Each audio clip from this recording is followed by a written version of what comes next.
بسم الله الرحمن الرحيم.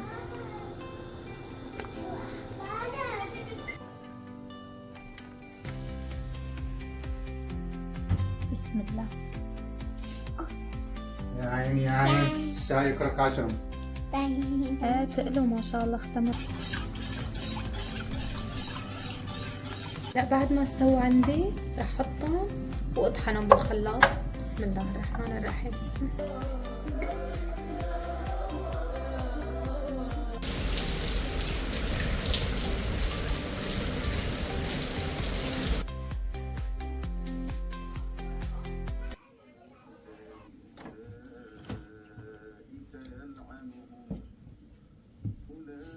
أصبحنا وأصبح الملك لله، أصبحنا لك شاكرين، عليك متوكلين، لك الحمد ربنا، فأتم نعمتك علينا وعافيتك وسترك، فأسعدنا في الدنيا والآخرة. اللهم اجعل صباحنا يحمل بشائر خيرك، واجعل لنا مع نسمات هذا الصباح رزقا وفرجا وعافية، اللهم آمين. ولكل متابعيني يا رب العالمين. والسلام عليكم ورحمة الله تعالى وبركاته. هلا بكل الهلا فيكم بفيديو جديد وروتين جديد. فيديو اليوم صورت لكم اياه عن يومين. اول يوم اجوا لعندي رفقاتي يعايدوا علي، فحبيت هيك اقوم بالواجب واعمل اكلة مهلبية بالبسكويت. وهلا قبل ما نبلش خلينا نبدا بالصلاة على رسول الله، اللهم صل وسلم وبارك عليه. اول شيء سويت البيض ضبيته، جبت هدلون لوجوه للكنبيات من شان ما يتوسخوا، مع انه لون الكنبيات غامق شوي، بس للافضل الواحد يحط عليهم وجوه كرمال نحافظ عليهم، وحتى من كتر القعده من شان ما يفهلون القماش. هلا جبت هذا اللون لابق على السجاده، ومن شان كمان ما يصير كله غامق بغامق، يعني لون المجلس هو غامق، فحبيت انا افتح لونه بالرمادي يعني، وانه لون هيك لابق على السجاده. اكتبوا لي تحت بالتعليقات اذا لابق اللون او لا. وبعدها بخرت البيت مثل ما شفتوا. بعدها بلشت اشتغل بالمهلبيه. سويت 3 كيلو لانه جايين لعندي تقريبا شي 10 اشخاص. اول شي على البارد حطيت بيضه، وحطيت كاسه نصها طحين ونصها نشا، وكاسه سكر، وحركتهم كتير منيح على البارد طبعا.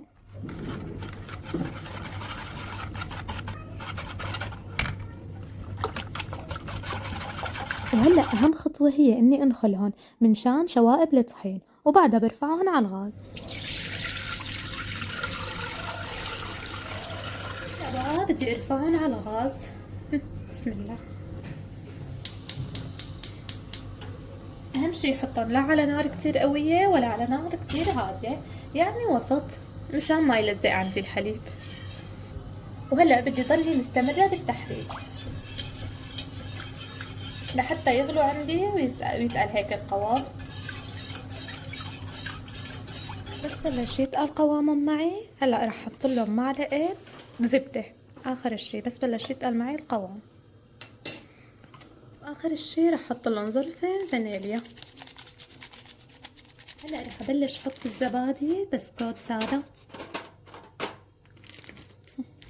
بسم الله الرحمن الرحيم.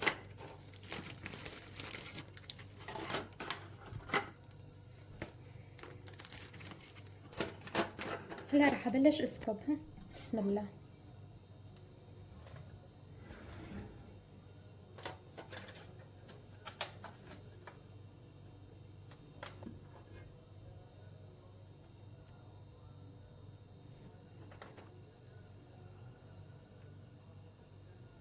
وهيك بعد ما سكبتن زينتن بقطعة فريز، كتير بتلبق مع هاي الأكلة، يعني بتعطيها شكل وطعم بتجنن، وهي حسب الرغبة بعدين، يعني الزينة اللي بتحبوها حطوها. وبعدها هيك طحنت شوية بسكويت ناعم كمان حطيتهم على الوش، وكمان برجع وبقلكن حسب الرغبة، يعني انتو شو بتحبوا زينوها. وهلا اعطوني رأيكم بالنتيجة النهائية. شوفوا ما شاء الله والله بتشهي القلب طالعة.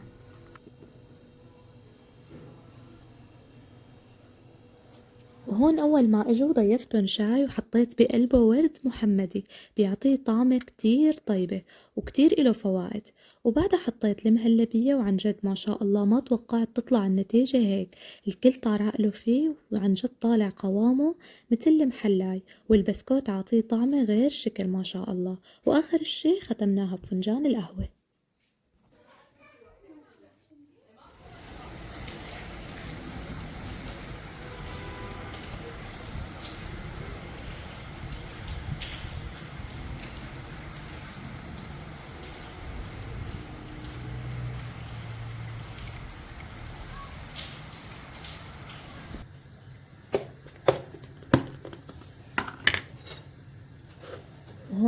تاني يوم كانت عطلة زوجي، فحبيت هيك غير عن الفطور المعتاد وأعمل هيك بيض مسلوق وبطاطا مسلوقة وخضرة، ومنه هيك فطور صحي وخفيف نظيف متل ما بيقولوا. والله هيك بتحسوا خلص رمضان وعم نحتار شو نعمل. يعني عملنا فلافل وفول وتسائي وعم نقلي بيض، بس بتحسوا عن جد الواحد يعني عم يحتار شو يعمل. ولأنه أنا كمان زوجي عامل رجيم لهيك بحتار كتير شو أعمل. يعني مثلا هيك فطور كله صحي، الخضرة فيه، البيض المسلوق أفضل إله من البيض المقلي. لهيك حتى بتلاقوا أكتر طبخي يعني عم حاول ما أقرب له كتير على الزيوت وهيك قصص. كرمال هيك والله عم نحتار، فوالله شو بدنا نعمل؟ الحمد لله كله نعمة، الله لا يزولها يا رب.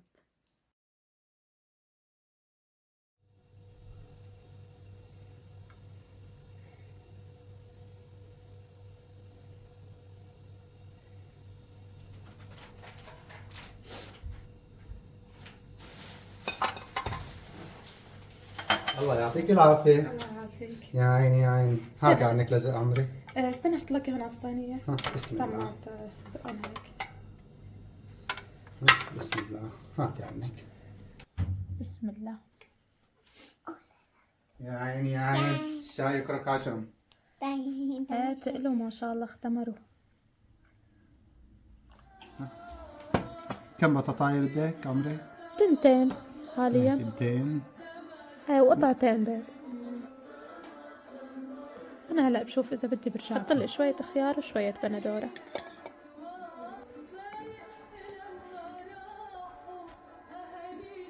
خس كمان. خس وبقدونس. فطور صحي هاد، ومع فيروز اهم شي. هلا انت حطي الزيت والطحينة. انا بحطها هلا على قد ما بدي. بتحب الطحينة فيها؟ طبعا. طحينة والزيت البلدي اساس فيها.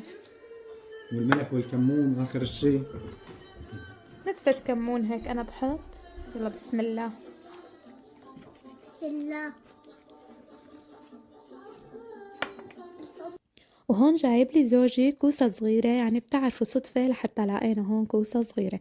يعني قد ايه قلنا كل رمضان عم ندور ما لقينا والله. فبس لاقاه فورا قال لي لجيب لك مشتهيين المحاشي. فأنا حفرتهم وجهزتهم من قبل بيوم وغسلتهم وبلشت أحشيهم. نقعت 3 كاسات رز قصير، تقريبا شي نص ساعة. حطيت لهم لحمة ناعمة تكون هيك مدهنة شوي. حطيت البهارات فلفل أسود، ملح، كمون ناعم وكمون خشن، وشوية عصفر وكركم هيك ليعطيه لون حلو. وحطيت لهم شوية زيت نباتي وبلدي، وحطيت معلقة سمنة، وبلشت أحشيهم أكتر من نصها بشوي. ما بكتر لأنه لسه بينفش الرز بقلب الكوسة وقت يستوي. وبعدها سكرتهم باللب تبع الكوسة اللي بتطلع منها. وفي ناس بتسكرها بورق العنب، يعني على حسب شو بتحبوا. وأنا لبين ما عم أحشي الكوسة حطيت بالطنجرة مي ومعلقتين دبس بندورة. حطيتهم يغلوا ويعقدوا تمام لبين ما أخلص. شايفين دبس البندورة كيف معقد؟ ما أحلى ما شاء الله. بسم الله. هلا رح أبلش نزل الكوسة. بسم الله الرحمن الرحيم.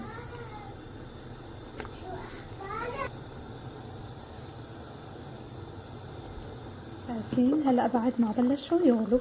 هلا بنوص شوي ما كتير، يعني لا بخليها كتير كتير الغلوة ولا بخليها كتير كتير ناقصة. وبتركهم تقريبا شي ساعة لساعة ونص. وهون عندي اللب تبع الكوسة حبيت اعمله متبل. بالعادة بعمله مع زيت وتوم، هالمرة هيك قلت رح اغير وساويه متبل. حطيت زيت بلدي وغسلت اللب كتير منيح وعصرته من المي. وحطيت رشة ملح. بعد ما استووا بحطهم بالخلاط بخلطهم تمام. وبحط لهم بعدين لبن وتوم ورشة ملح وطحينة. وبس هيك والله. هو لأنه كمان فيه فوائد كتيرة يعني، وبنغير يعني أحسن ما نكبهم حرام. فمرة بعملهم مع زيت بلدي بطبخهم وبحط لهم توم، ومرة بساويهم متبل، يعني على حسب شو جاي على باله الواحد. بس إنه هيك تغيير شكل. حتى في عالم تعمله إنه بتقلي الكوسة قلي وبتعمله متبل كمان بيطلع طيب، بس يعني من شان الزيوت. يعني هاي بتضلها صحية. حتى أنا متبل الباذنجان صرت أعمله مشوي كمان، يعني صحي أكتر من إنه أقليه قلي وساويه متبل. الحمد لله كله نعمة، الله لا يزولها. بسم الله. هلا رح احط لهم هيك شوية بندورة تعطيها هيك منظر ولون حلو وطعمة حتى. هو لو في رمان معه بتطلع كتير طيب الرمان، فما في رح احط هيك شوية زيت بلدي على الوش كمان. هو إذا في تعطيها نكهة أطيب يعني. شوفوا لي هالمنظر. هلا بعد ما صار لهم ساعة ونص عم يغلوا واستووا ما أحلاهم. هلا بدي أحط لهم الثوم آخر شي مشان تضل النكهة صافية. آخر شي حطيت الثوم والنعناع وبتركهم كمان شي 10 دقايق ياخدوا من النكهة. طبعا أنا وقت حطيتهم ما كتير قويت الغاز عليها منشان ما يفلفش الكوسة، يعني على نار وسط. أخدت تقريبا معي ساعة لساعة ونص، يعني على حسب نوعية الكوسة. يعني لو الكوسة بلدي وظريفة ما بتاخد كتير وقت، تقريبا يعني ساعة بتكون رايحة حنيفة. بس هي الكوسة أخدت معي ساعة وساعة وشوي. شوفوا هالمنظر اللي بياخد العقل ما شاء الله. يا عيني يا عيني. يعني ما شاء الله كان شي بشهي. هي هيك الواحد بيحطها بدكها بالمرقة وعتم دغري. هي هيك ها. شوف بسم الله.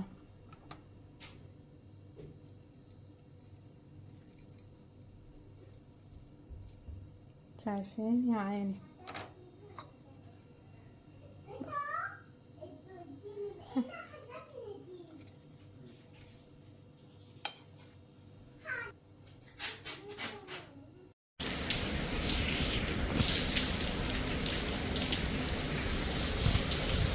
ما شاء الله، الله يبعث الخير. عن جد ما عم توقف المطر أبدا. يا رب يجعلها سقيا غيث لا سقيا عذاب.